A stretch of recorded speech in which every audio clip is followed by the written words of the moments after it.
Let's read this sentence.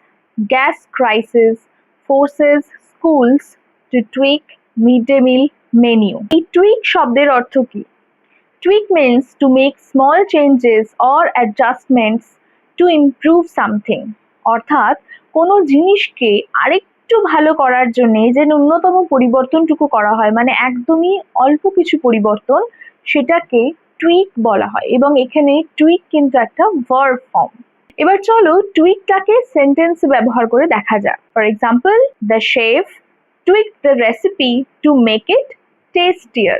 অর্থাৎ সেই কোনো একটা খাবারের রেসিপিতে সামান্য একটু পরিবর্তন আনলো শেফটি, টু মেক ইট টেস্টিয়ার, ওটাকে সেই খাবারটিকে আরো সুস্বাদু করে তোলার জন্যে। সে তার পড়াশোনার পরিকল্পনায় একটু পরিবর্তন আনলো। এখানে পড়াশোনার পরিকল্পনা বলতে স্টাডি প্ল্যান বোঝাচ্ছে। এই সেন্টেন্সটাকে ইংলিশে কিভাবে বলবে অবশ্যই কিন্তু কমেন্ট বক্সে জানাও।